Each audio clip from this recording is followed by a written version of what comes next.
Assalamualaikum warahmatullahi wabarakatuh. Welcome back to my YouTube channel buat teman-teman yang sudah setia menemani saya di channel YouTube ini. Dan welcome buat teman-teman yang baru gabung. Kali ini kita masuk lagi pada seri kuliah online. Dan yang akan kita bahas pada video kali ini terkait jenis dan operasi matriks. Untuk itu tetap semangat dan siapkan catatan terbaikmu. Kita mulai dari jenis dan operasi matriks. Namun kita lihat dulu pengertian dari matriks itu. Jadi matriks adalah suatu alat atau sarana untuk menyelesaikan model-model linier. Nah, untuk definisinya tersendiri adalah susunan 4 persegi panjang atau bujur sangkar dari bilangan-bilangan yang diatur dalam baris dan kolom ditulis di antara dua tanda kurung, yaitu bisa adik-adik lihat ya. Oke, jadi tanda kurung biasa atau biasa kita sebut dengan kurung siku. Oke, sampai di sini bisa dipahami ya. Selanjutnya kita lihat dulu bentuk umum dari matriks. Nah, jadi ini adalah bentuk umum dari matriks. Jadi maksudnya A11 di sini berarti elemen atau unsur yang terletak pada kolom 1 baris 1 sampai elemen MN berarti elemen A pada baris ke M kolom N. Oke. Dimana elemen matriks ya biasa juga disimbolkan dengan AIJ, dimana I di sini maksudnya baris ya, suatu elemen. A ini terletak pada baris ke I dan kolom ke J. Seperti itu. Nah, untuk susunan bilangan atau nilai dari A, I, J itu bisa bilangan real atau kompleks. Nah, untuk ukuran matriks sendiri, untuk jumlah baris, nah biasanya ya I atau J bisa juga M dan N ya. Nah, untuk jumlah baris bisa M, untuk bisa juga I ya, untuk jumlah kolom di sini N, bisa juga J. Jadi yang harus kalian pahami bahwa apapun simbol atau notasinya itu pasti suatu baris itu dimulai dari baris kolom ya. Jadi A baris koma kolom seperti itu bentuk penulisannya atau urutan penulisannya. Kemudian untuk ordo atau ukuran matriks itu M kali N ya. Biasa ditulis seperti itu ya. Jadi nanti kayak ini ya, contoh elemen diagonal A11 berarti untuk unsur diagonalnya itu A ini elemen baris pertama, kolom pertama, seperti itu. Untuk elemen dari atau ukuran dari elemen diagonal. Kemudian untuk A22 juga seperti itu ya, diagonalnya berarti untuk ukuran matriksnya itu 2 kali 2 seperti itu sampai ANN. Oke, kita lanjut. Nah, contohnya seperti ini, matriks A 3 kali 4 ya. Jadi yang tadi masih di slide sebelumnya masih disimbolkan M kali N. Nah, sekarang sudah ada ya baris dan kolomnya. Nah, jadi misalkan untuk matriks A ini kolomnya ada 3, barisnya ada 4. Itu dilihat dari keterangan 3 kali 4. Dan itu tadi sudah dijelaskan ya di slide sebelumnya. Jadi matriks A ini memiliki 3 baris dan 4 kolom. Bisa dilihat ya. Oke. Nah, untuk notasi matriks menggunakan huruf besar atau kapital. Jadi contohnya ini matriks A. A-nya huruf besar atau kapital. Nah, untuk kesamaan matriks A misalkan AIJ dan B adalah BIJ. Untuk A itu sama dengan B jika AIJ itu sama dengan BIJ, yang artinya jumlah baris dan kolomnya itu sama ya. Nah, untuk semua I mulai dari 1 sampai seterusnya dan J seperti itu.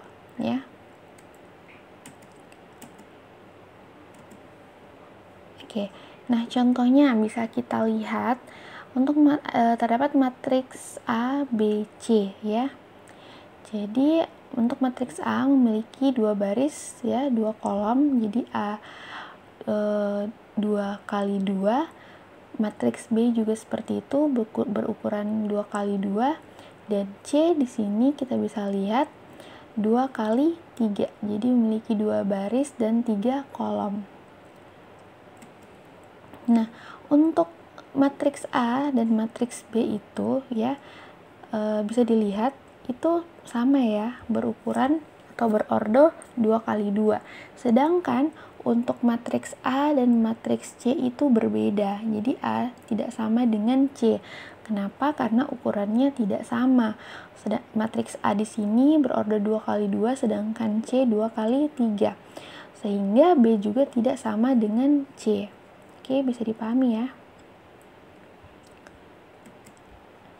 Nah, untuk matriks A dan matriks B disebut sama bila yang pertama ordo-ordonya sama dan elemen-elemennya yang seletak itu sama.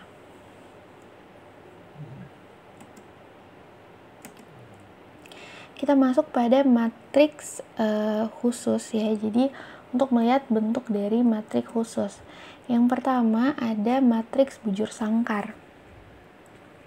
Suatu matriks di mana jumlah baris itu sama dengan jumlah kolom. Jadi dia dikatakan matriks bujur sangkar ketika matriks tersebut memiliki jumlah baris dan jumlah kolomnya itu sama. Contohnya seperti ini. Untuk matriks A ini dikatakan matriks bujur sangkar berukuran n kali n ya. Untuk diagonal utama itu A11, A22 sampai ANN. Contohnya sebagai berikut. Untuk matriks A berordo atau berukuran 2 kali 2 itu kita bisa lihat 4, 3, 2, 1 ya. Nah, kalau untuk contoh berikutnya matriks A berordo atau berukuran 3 kali 3 itu bisa kita lihat bentuk matriksnya, elemen-elemennya ada 5, 3, 2, 1, 4, 6, 7, 2, 5. Oke, bisa ya. Jadi jumlah baris dan jumlah kolomnya sama. Itu dikatakan matriks bujur sangkar. Selanjutnya kita lihat matriks diagonal atau matriks bujur sangkar di mana elemen-elemen pada diagonal utamanya tidak semua elemennya 0, sedangkan unsur-unsur yang lain adalah 0. Contohnya, nah ini adalah contoh matriks diagonal. Jadi matriks yang berukuran sama ya, jadi bisa dikatakan juga matriks bujur sangkar, namun untuk diagonal utamanya seperti ini, bisa dilihat.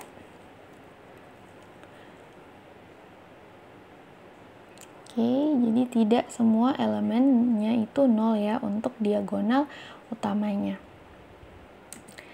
Lanjut, nah yang ketiga adalah matriks satuan atau matriks identitas. Matriks bujur sangkar di mana elemen-elemen pada diagonal utamanya masing-masing adalah 1, sedangkan elemen-elemen yang lainnya adalah 0. Bisa dilihat, jadi untuk matriks identitas ini ya adalah matriks bujur sangkar yang dimana diagonal utamanya itu adalah 1, sedangkan elemen-elemen yang lain adalah 0. Contohnya sebagai berikut. Nah, selanjutnya kita masuk pada matriks singular, yang artinya matriks bujur sangkar yang tidak mempunyai inverse, berarti nilai determinannya itu sama dengan 0.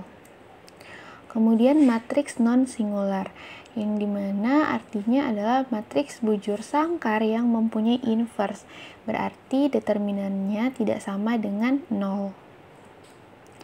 Kemudian bentuk khusus yang lainnya adalah matriks transpose.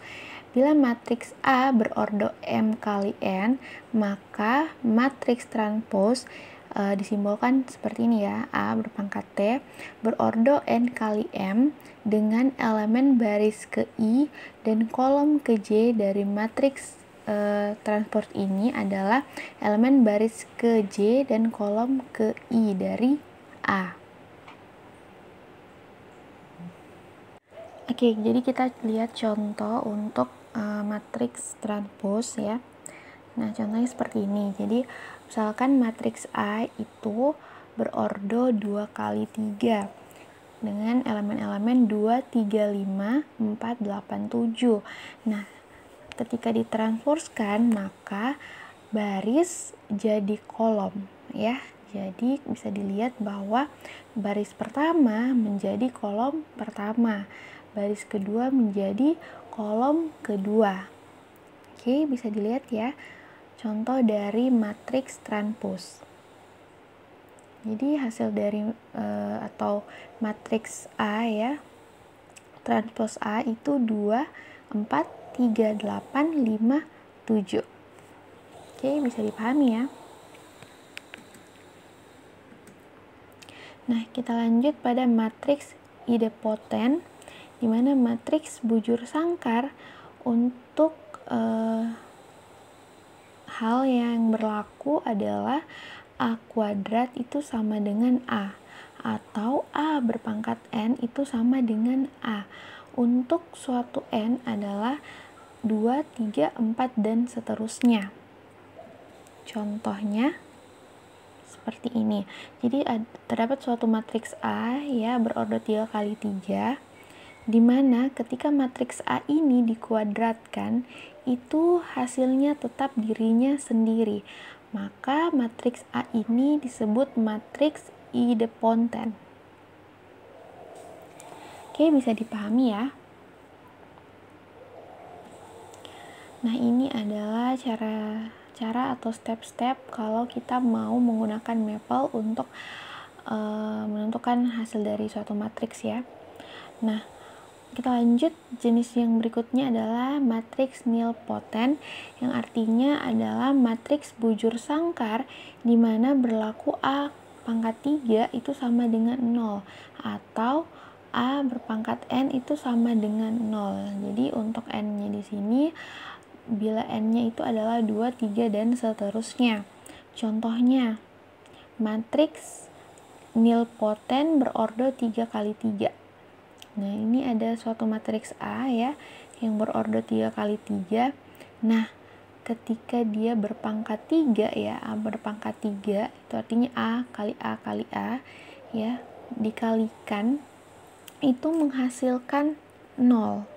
Matriks 0. Ya, atau hasilnya 0. Maka matriks A ini disebut dengan matriks nilpotent. Nah, ini juga step-stepnya ya untuk program Maple. Oke. Nah, untuk matriks 0 adalah matriks di mana semua unsur nilainya adalah 0. Ya, kemudian matriks identitas. Contohnya seperti ini. Ya, untuk matriks identitas berordo 2 kali 2 ya, jadi diagonal utamanya itu adalah 1 dan yang lainnya adalah 0. Bisa dipahami ya terkait matriks identitas. Selanjutnya untuk sifat matriks identitas dan matriks 0. Jadi terdapat suatu sifat-sifat khusus ya dari matriks identitas dan matriks 0. Jika A itu sama dengan matriks berukuran N kali N, nah ketika suatu matriks identitas dikalikan suatu matriks A itu ya yang berukuran N kali N, maka menghasilkan dirinya sendiri ya.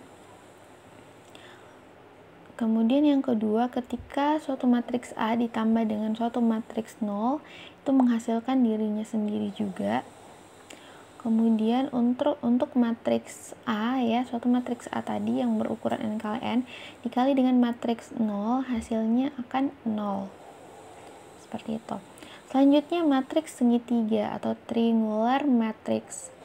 Untuk matriks segitiga atas itu adalah matriks bujur sangkar apabila setiap unsur yang terletak di bawah diagonal utamanya itu sama dengan 0. Nah, contohnya seperti ini. Jadi ini adalah matriks segitiga atas ya.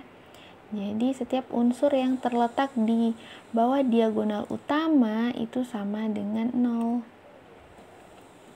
Selanjutnya matriks segitiga bawah. Jadi matriks segitiga bawah adalah matriks bujur sangkar di mana setiap unsurnya yang terletak di atas diagonal utama itu sama dengan 0. Contohnya seperti ini. Oke, jadi unsur yang terletak di atas diagonal utama itu sama dengan 0, sedangkan yang lainnya itu tak 0 ya. Nah, ini adalah contoh matriks segitiga bawah. Nah, setelah kita membahas terkait jenis-jenis dari matriks, sekarang kita lanjut ke pembahasan terkait operasi aljabar matriks. Nah, jadi dua buah matriks itu bisa dijumlahkan ya. Nah, sekarang kita mulai dari penjumlahan dua buah matriks. Misalkan matriks A dan matriks B ini ingin dijumlahkan, maka AIJ ditambah BIJ. Sedangkan ketika dua buah matriks ini dikurangkan ya, atau melakukan operasi pengurangan, maka AIJ dikurang BIJ. Artinya masing-masing elemennya atau setiap elemennya itu ditambahkan atau dikurangkan sesuai dengan permintaan soal. Syarat penjumlahan dua matriks atau pengurangan dua matriks adalah mempunyai ordo yang sama. Oke. Contohnya, diketahui matriks A 2 kali 3 itu elemennya 5, 6, 7, 8, 3, 4. Dan matriks B juga memiliki ordo yang sama yaitu 2 kali 3 dengan elemen-elemen 6, 7, 4, 1, 9, 2. Maka ketika kedua buah matriks ini dijumlahkan ya, menghasilkan matriks C ya, matriks baru yang berordo sama 2 kali 3 ya. Hasil matriks C ini adalah ketika matriks A dijumlahkan dengan matriks B. Jadi cara menjumlahkannya setiap elemen yang sama itu dijumlahkan ya. Jadi contohnya 5 tambah 6 di sini 11. Kemudian 6 tambah 7 itu 13. 7 tambah 4 itu 11. 8 tambah 1, 9, 3 tambah 9, 12, dan 4 tambah 2 itu 6. Oleh karena itu, terbentuklah matriks C yang berordo 2 kali 3 dengan elemen-elemen 11, 13, 11, 9, 12, dan 6. Bisa dipahami ya? Ini untuk penjumlahan matriks. Nah, ada tantangan buat kalian di video kali ini. Tentukan penjumlahan dua buah matriks di bawah ini. Ya, jadi tetap semangat dan siapkan catatan terbaikmu. Selanjutnya, untuk perkalian bilangan skalar dengan suatu matriks. Masing-masing elemen matriks tersebut dikalikan dengan bilangan skalar. Misalkan bilangan skalarnya itu adalah K sama dengan 3. Dan matriks, sebuah matriks ya, A berordo 2 kali 3 dengan elemen 2, 3, 1, 4, 5, 6. Maka akan menghasilkan matriks B ya, matriks baru yang berordo sama 2 kali 3 setelah dikalikan K ini adalah bilangan skalar dengan matriks A tersebut. Contohnya 3 dikali dengan matriks A. Sehingga langsung saja 3 kali 2, 6, 3 kali 3, 9, 3 kali 1, 3, 3 kali 4, 12, 3 kali 5, 15, dan 3 kali 6, 18. Sehingga menghasilkan matriks B ya, matriks baru dengan elemen 6, 9, 3, 12, 15, dan 18. Oke, selanjutnya ini terdapat soal latihan buat kalian biar makin paham terkait perkalian bilangan skalar dengan suatu matriks. Nah, jadi silahkan dikerja. Siapkan catatan terbaikmu. Selanjutnya, perkalian dua matriks ya. Jadi ini butuh konsentrasi yang full ya dan ketelitian. Dimana perkalian dua matriks ini misalkan suatu matriks A yang berukuran M kali K dan matriks B berukuran K kali N. Dimana untuk mengalihkan dua buah matriks ini harus memiliki kolom ya untuk matriks A, kolom, dan untuk matriks B barisnya itu sama ya, dan akan menghasilkan matriks AB M kali N ya. Jadi bisa terjadi atau bisa dilakukan perkalian dua buah matriks ketika misalkan salah satu kondisinya seperti ini ya. Untuk kolom suatu matriks A itu sama dengan jumlah baris dari matriks B. Nah, syarat perkalian matriks. Jika matriks A berukuran M kali N dan B berukuran P kali Q, maka perkalian matriks AB berordo M kali Q. Dimana hal ini bisa dibentuk hanya jika jumlah dari kolom dan jumlah dari barisnya itu sama ya. Jadi ditentukan oleh matriks A ya, jumlah dari kolom matriks A itu sama dengan jumlah baris dari matriks B. Nah, untuk perkalian B kali A berordo P kali N bisa dibentuk hanya jika Q sama dengan M, yang artinya untuk baris ya atau kolom dari matriks B itu sama dengan jumlah baris dari matriks A, maka akan menghasilkan suatu matriks baru dari perkalian tersebut ya, yang berordo P kali N. Sehingga dari sini bisa kita tarik kesimpulan bahwa perkalian matriks A dengan matriks B itu tidak selalu sama dengan perkalian matriks B dengan matriks A, walaupun M sama dengan N, walaupun P juga sama dengan Q. Seperti itu ya. Jadi tidak selamanya A kali B itu sama dengan B kali A.